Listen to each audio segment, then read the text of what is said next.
The emergency siren screamed through every corridor of Harmony, 7 like wounded animals. Danny Reeves dropped his inventory scanner and looked up from the crates of farming equipment he had been counting. Red lights flashed against the metal walls of Cargo Bay 17. Then came the announcement. A cold, mechanical voice that made every alien on the station freeze in pure terror. Silrith containment breach. All personnel remain stationary. Do not run. Do not show fear. Suppress all emotional responses. This is not a drill. Danny walked to the observation window of the cargo bay. Outside in the main corridor, he watched dozens of aliens turn into statues. His co-worker Tef, a tall insect like Mellori, locked every joint in his body and stopped moving completely. A family of small furry Porlani huddled together near shop entrance. The children started to whimper, but their parents quickly hushed them into silence. Everyone knew what a Silrith was. Danny had heard the stories during his 3 years working in space. The Silrith were legendary hunters. Massive predators covered in scales that absorbed light itself. They could sense fear. They could feel the emotional signatures of their prey from hundreds of meters away. When a Silrith hunted, running only made it worse. Fear only made you more visible. The only chance of survival was to become invisible, to feel nothing, to be nothing. Danny understood the logic, but something felt wrong about it. That he heard the creature before he saw it. A soft clicking sound on metal, claws tapping against the floor in a slow, deliberate rhythm. Click, click, click. The sound grew closer. The Silrith came around the corner into the cargo bay. Danny's breath caught in his chest. The creature was enormous. It stood 3 meters tall at the shoulder, with 6 powerful legs and a body built for killing. Its scales were darker than black, drinking in the overhead lights like holes in reality. Fries sat above a mouth full of teeth designed to tear through armor. But Danny noticed something else. One of the creature's legs was injured. Dark blood dripped onto the floor, leaving a trail behind it. The Silrith moved with a slight limp, favoring its wounded limb. The predator walked past the frozen aliens without even glancing at them. It ignored Tef completely. It paid no attention to the terrified Porlani family. Its 4 eyes scanned the cargo bay until they found what they were looking for. Danny, the Silrith, walked directly toward him.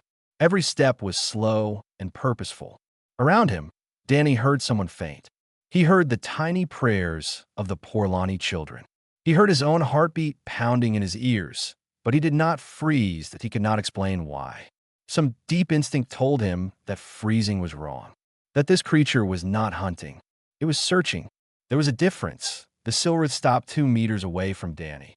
It lowered its massive head until its 4 eyes were level with his 2. Up close, Danny could see intelligence in those eyes. Not the empty hunger of a mindless beast. Something deeper.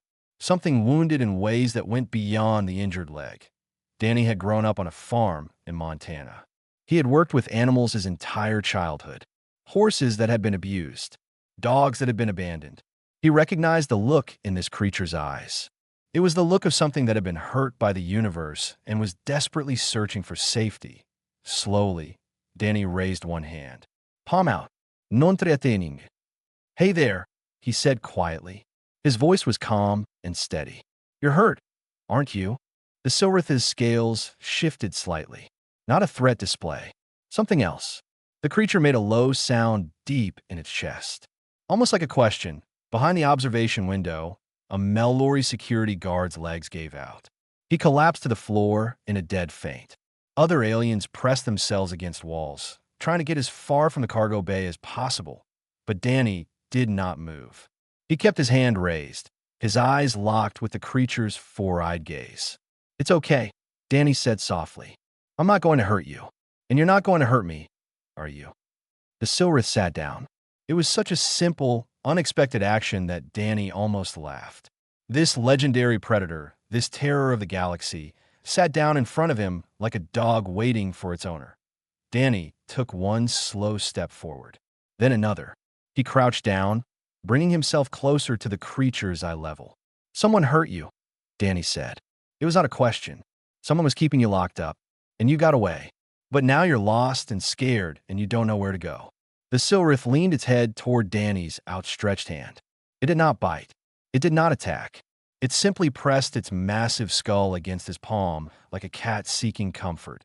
Around them, the station remained frozen in terror. Security drones gathered at the cargo bay entrances. Weapons powered up.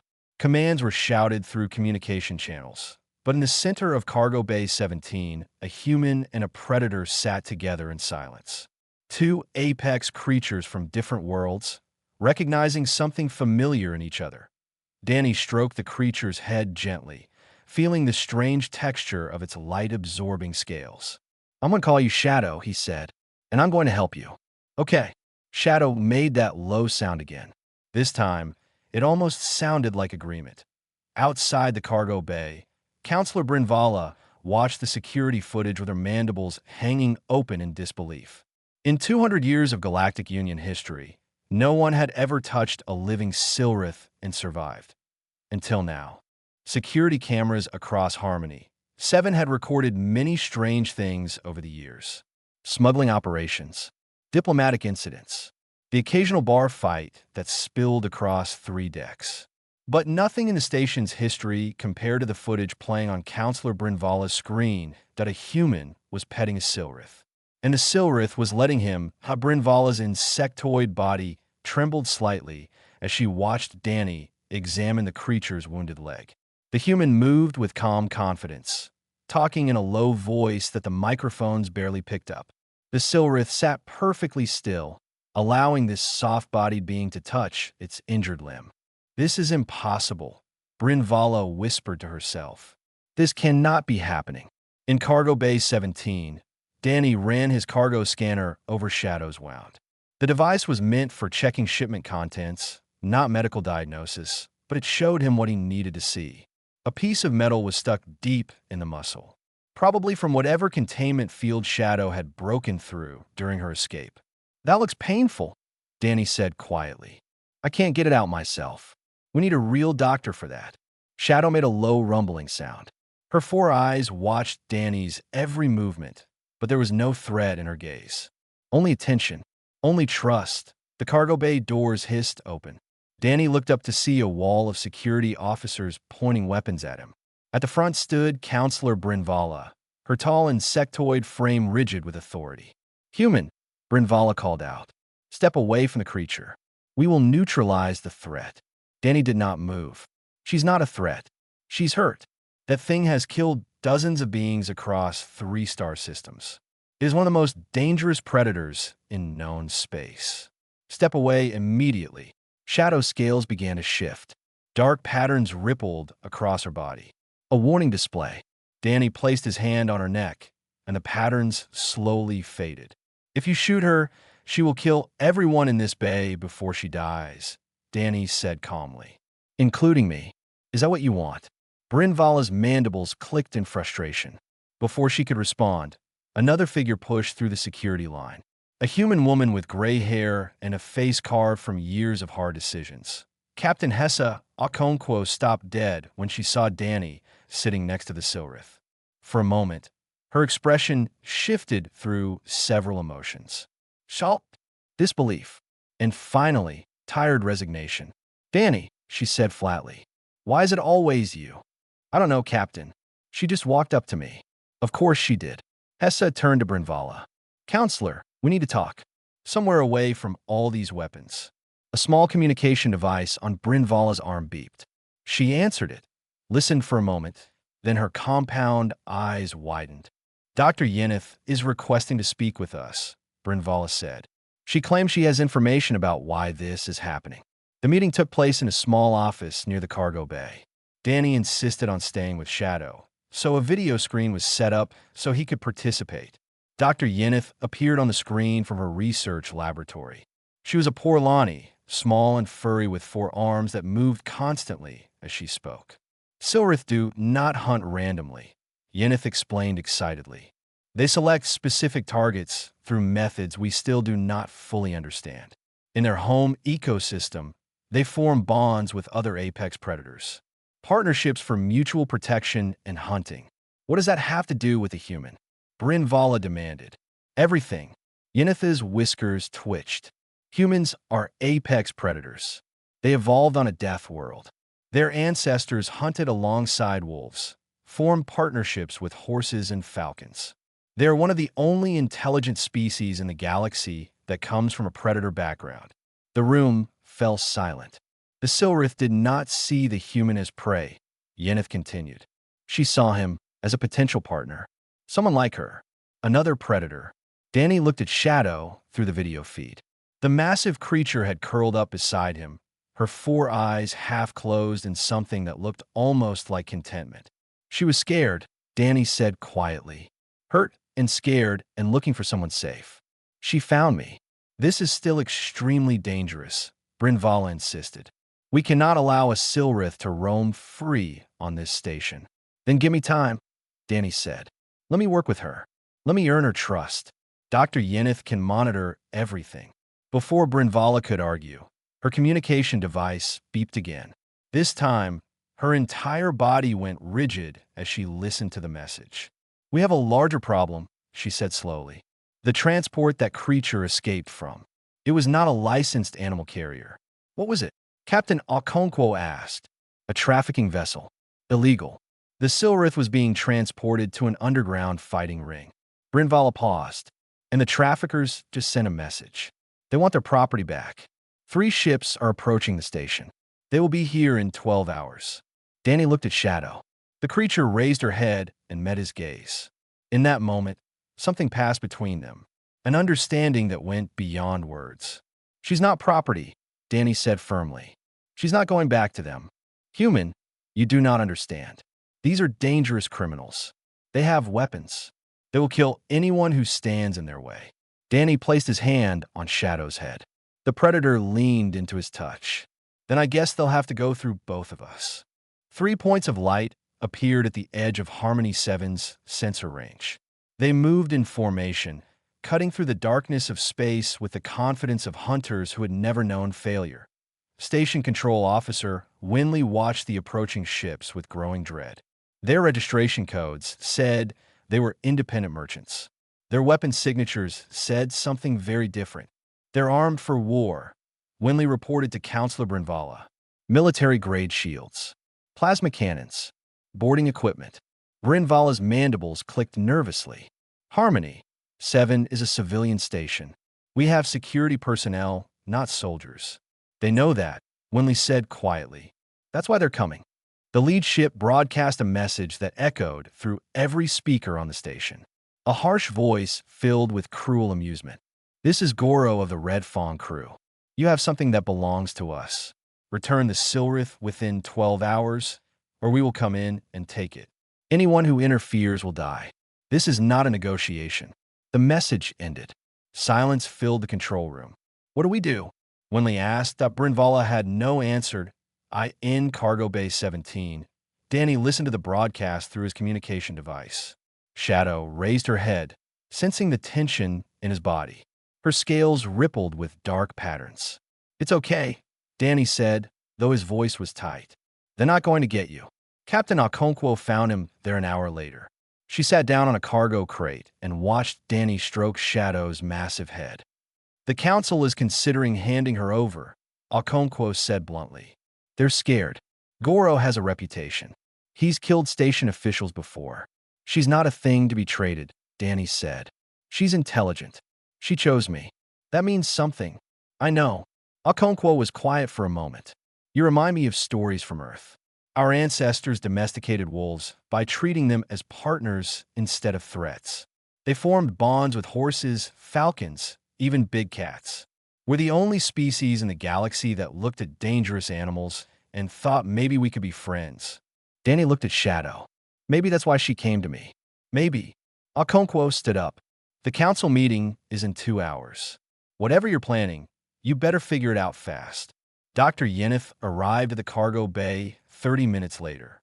Her 4 arms carried data pads and scanning equipment. Her whiskers twitched with nervous energy. I've been studying Silrith behavior for decades, she said breathlessly. But I have never seen anything like this. She responds to you. She trusts you. Do you understand how remarkable that is? What can you tell me about them? Danny asked. about how they think. Yeneth's eyes lit up. Silrith are not mindless. They have complex social structures. They communicate through sounds and chemical signals. They form lifelong bonds with creatures they consider worthy partners. She paused. They are also extremely protective. Once a Silrith claims a partner, she will die to defend them. Danny looked at Shadow. The creature met his gaze with her four intelligent eyes. She was being taken to a fighting ring. Yeneth continued sadly. They would have drugged her, starved her, made her fight other creatures until she died or went mad. It is a cruel trade that the Galactic Union has been trying to stop for centuries. And now the traffickers want her back. Yes, she is worth millions on the black market. A healthy Silrith is rare. They will not give her up easily. Danny stood. Then we don't give them a choice. The council chamber fell silent when Danny walked through the doors. Shadow followed at his side, her claws clicking on the polished floor. Counselors scrambled away from their seats. Some pressed against the walls. One elderly Mellori fainted on the spot.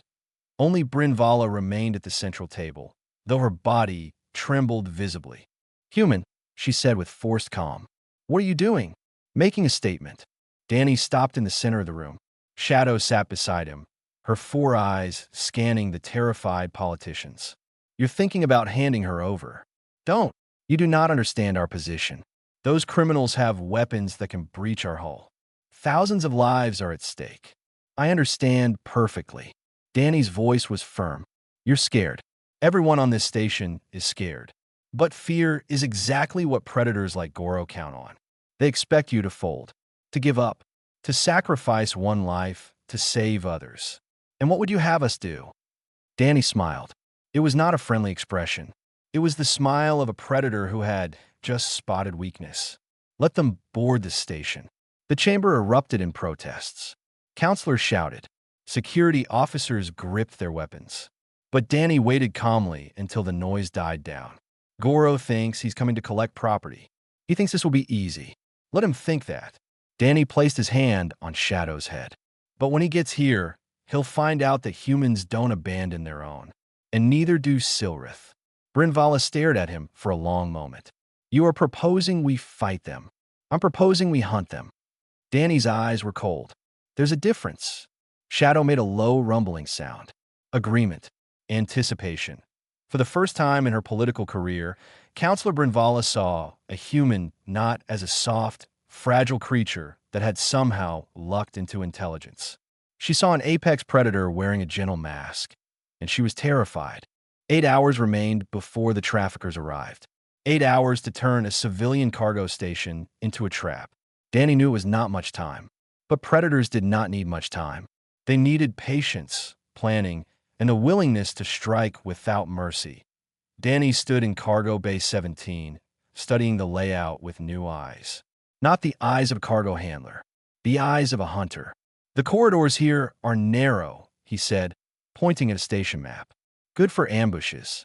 Bad for groups. Try to move together." Captain Okonkwo nodded. "What are you thinking?" "Goro expects to walk in and take what he wants. He expects fear, submission. Instead, we give him darkness, confusion, and death." Danny traced a path through the cargo bays. "We let them board. We let them get deep into the station. Then we cut them off and take them apart piece by piece." "That's insane," Counselor Brynvala said. She had refused to leave, despite her fear. "You want to let armed criminals into the station. I want to let them into our territory," Danny corrected. "There's a difference. Out there in space, they have ships and weapons.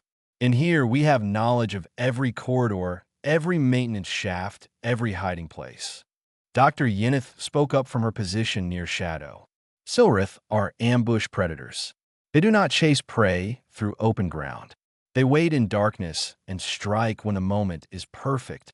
Danny looked at Shadow. The creature was watching him with those four intelligent eyes, understanding passing between them without words. "Exactly," Danny said. And now she has a partner. The next hours passed in frantic preparation.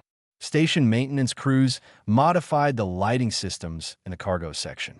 Emergency bulkheads were programmed with new commands. Danny walked through the corridors with Shadow, showing her the layout, letting her learn the terrain. Here, Danny said, crouching in a dark alcove. This is where they'll funnel through. When I signal, you hit them from behind. Shadow pressed her head against his shoulder. A gesture of understanding. A gesture of partnership. Captain Okonkwo gathered the human workers on the station. There are not many. 17 people in total. Engineers, cargo handlers, medical staff. None of them were soldiers, but all of them were human. Danny has a plan, Okonkwo told them. It's dangerous. It's probably crazy, but it's better than letting those traffickers take what they want and kill whoever they please. What do you need from us? Asked a young engineer named Priya. Support. The aliens will evacuate to the safe zones. We need people to seal bulkheads behind the traffickers, cut their communications, make sure they can't retreat. Okonkwo's eyes were hard. We're not asking you to fight. We're asking you to help us trap them. Every human in the room volunteered. As the hours counted down, Danny sat alone with Shadow in the darkness of Cargo Bay 17. The lights had been dimmed to almost nothing. In the shadows, Shadow was nearly invisible. Her light-absorbing scales made her a hole in reality. I had a dog once, Danny said quietly. His name was Blue. He was with me for 12 years. When he died, I thought I'd never connect with another creature again. He stroked Shadow's head. I was wrong. Shadow made that low rumbling sound. Not quite a purr. Something deeper. Something ancient. Those people hurt you, Danny continued. They treated you like property, like a thing to be used and thrown away. I know what that feels like. To be trapped. To be scared. To have no one to trust. Shadow shifted closer, her massive body pressing against Danny's side. But you're not alone anymore. And neither am I. The trafficker ships docked at the station's outer ring at exactly midnight station time. 15 armed criminals moved through the airlock with weapons ready. At their head walked Goro, a reptilian Kethari with scarred scales and cruel eyes. Find the Silrith, Goro ordered. Kill anyone who gets in the way. The corridors ahead were empty.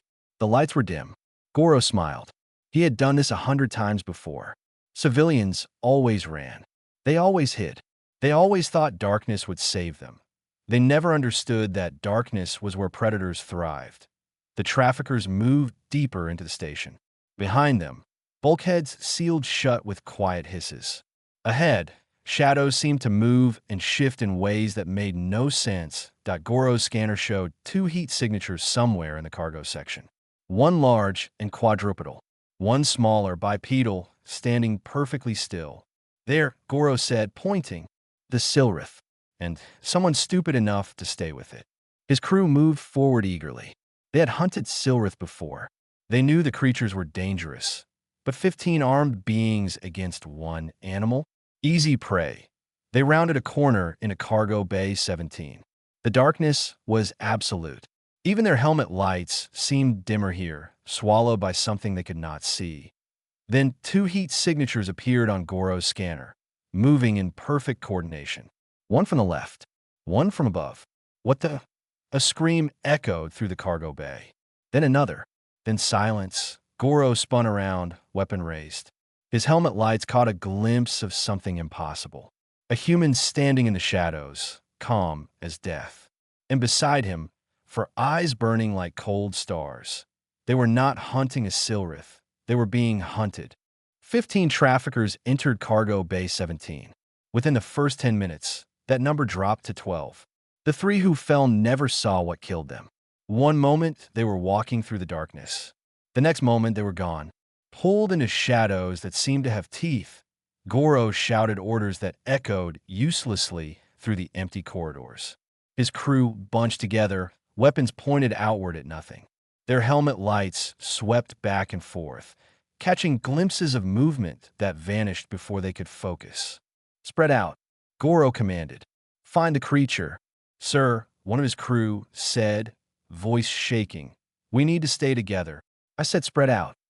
The crew reluctantly obeyed. They moved in pairs through the cargo bay, checking behind crates and storage containers. The darkness pressed against them like a living thing. From the shadows, Danny watched. He moved without sound, using every trick he had learned from years of night hunting on Earth. Stepped slowly, Breathe quietly. Let the darkness be your friend. Beside him, shadow flowed through the blackness like smoke, her scales absorbing what little light remained. They worked together without needing words. Danny would position himself near a pair of traffickers, drawing their attention with small sounds. When they turned toward the noise, shadow struck from behind.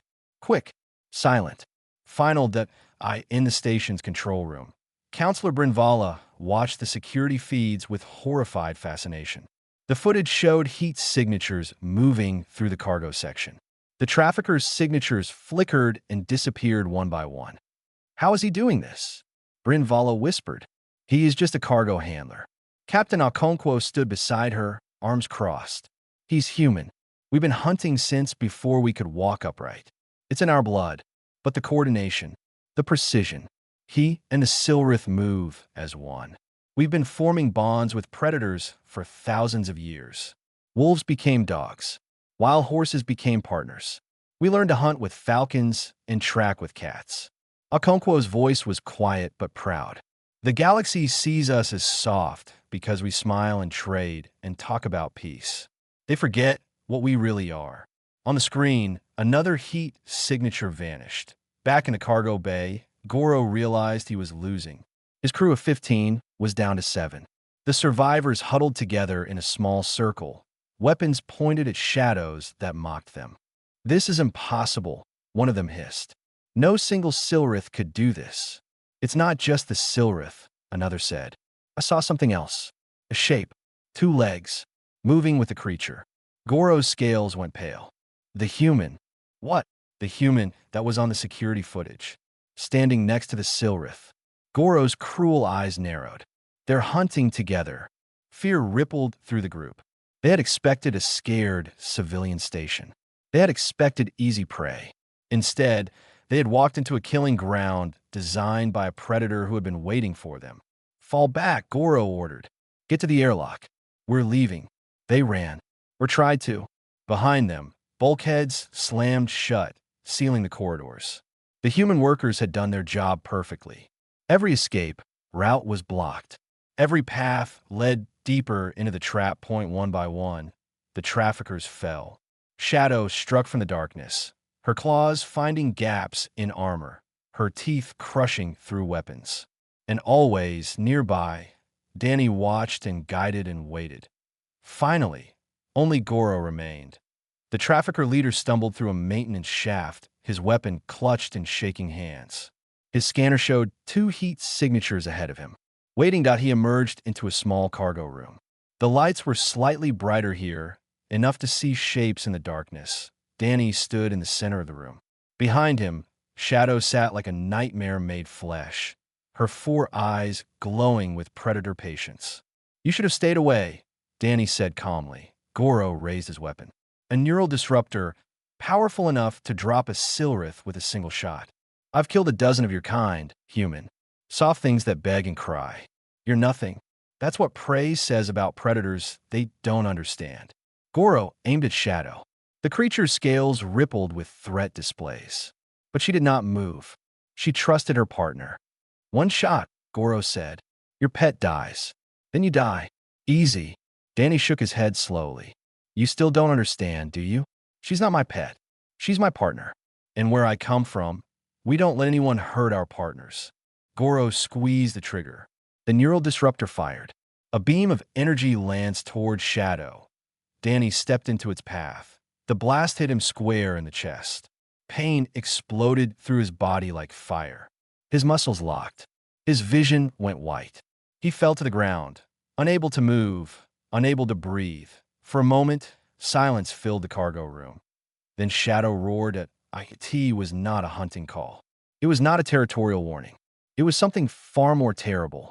A sound of pure rage and loss and fury. The roar of a predator whose partner had been hurt. Goro had 1 second to see for burning eyes rushing toward him. Then Shadow avenged her human. Danny opened his eyes to soft white light and the quiet hum of medical equipment. His entire body ached. His chest felt like someone had stomped on it repeatedly. But he was alive. He turned his head and saw Shadow. The massive creature was curled up on the floor beside his medical bed, her scales dull and her 4 eyes fixed on his face. When she saw him move, she made a sound Danny had never heard before. A soft whine, almost like a question. "Hey, girl," Danny whispered. His voice was rough. "I'm okay." Shadow pressed her head against his hand. Her entire body shuddered with relief. Dr. Yeneth, who had been monitoring equipment nearby, dropped her data pad in shock. "You are awake," Yeneth breathed. "The neural disruptor hit you at full power. You should be dead or permanently damaged." "Humans are stubborn," Danny said weakly. "How long was I out?" 3 days. Yeneth's whiskers twitched. "The Silrith refused to leave your side. She would not eat. She would not sleep. Security wanted to remove her, but she threatened anyone who approached." Danny looked at Shadow. The creature met his gaze with those 4 intelligent eyes. In them, he saw something he recognized. Loyalty, devotion, love.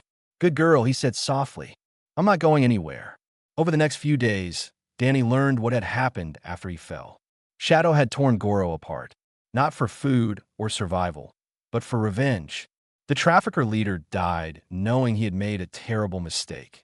The remaining traffickers, the few who survived, were captured by station security and handed over to Galactic Union authorities. Their ships were impounded. Their crimes were documented. The illegal fighting ring they worked for was exposed and destroyed. Counselor Brynvala visited Danny on the 5th day. She stood at the doorway, clearly uncomfortable with Shadow's presence, but she did not run. "The Galactic Union has taken notice," Brynvala said formally. "What happened here is unprecedented. A human forming a bond with a Silrith, working together as partners, defending each other. She's not a monster," Danny said. "She just needed someone who understood her." "Yes, that is what Dr. Yeneth's report concludes." Brynvala paused. "The Union wishes to study this bond. They believe humans may have a unique ability to connect with apex predators across species. They are offering you a position." "What kind of position?" "Predator liaison. You would work with creatures like the Silrith, beings the galaxy fears and hunts. You would help them find places where they can live safely." Brynvala's compound eyes flickered. "You would also teach other species that not all predators are enemies." Danny looked at Shadow. The creature watched him calmly, waiting for his decision. Whatever he chose, she would follow. What about Shadow? She would receive protected status, a designation as a sentient partner rather than dangerous wildlife. She would stay with you. Brynvala hesitated. "If you accept," Danny stroked Shadow's head. The creature rumbled with contentment. "I accept." Captain Okonkwo found Danny in the observation deck on his last day at Harmony 7. He was sitting near the viewport, watching ships come and go, with Shadow curled at his feet like the galaxy's most terrifying dog. "So you're really doing this," Okonkwo said, "trading cargo handling for predator diplomacy." "It feels right," Danny said. "Like this is what I was supposed to do all along." "Maybe it is." Okonkwo sat down beside him. "You know what happened here changed things. Not just for you. For all of us." "What do you mean?" "The aliens watched us, Danny. They watched a human face down a creature they've feared for millennia. They watched you form a bond with something they thought was pure instinct and violence." Okonkwo smiled slightly. "They're looking at humans differently now. Not as soft prey who got lucky with technology. As something they don't quite understand." Danny thought about that. About all the stories of human history. The wolves that became dogs. The wild horses that became partners. The thousands of years of humans looking at dangerous things and seeing potential friends. "We're predators too," Danny said quietly. "We just learned to hide it behind smiles and handshakes." "Exactly." Okonkwo stood. "Good luck out there, Danny. Take care of your partner. Always." A week later, Danny and Shadow boarded a small ship bound for the outer colonies. Dr. Yeneth had given them coordinates. Reports of another creature, feared and hunted, hiding somewhere in the asteroid belts. Something that might benefit from a human's approach. As the ship left Harmony 7 behind, Danny stood at the viewport. Shadow stood beside him, her massive body pressing against his leg. Together, they watched the stars stretch and blur as they entered hyperspace. "There's a whole galaxy out there," Danny said. full of creatures that everyone's afraid of. Predators and monsters and things that hunt in the dark. He placed his hand on Shadow's head. Maybe they just need someone who isn't afraid. Someone who understands. Shadow made that low rumbling sound. Agreement. Partnership. Trust. Behind them, the Galactic Union spread across thousands of worlds. Billions of beings who had looked at humans and seen soft, harmless creatures. Prey that had somehow stumbled into intelligence. They were wrong. And now, one predator at a time, the galaxy was going to learn the truth about humanity. Danny smiled and scratched behind Shadow's ear. "Come on, girl," he said. "Let's go find some monsters."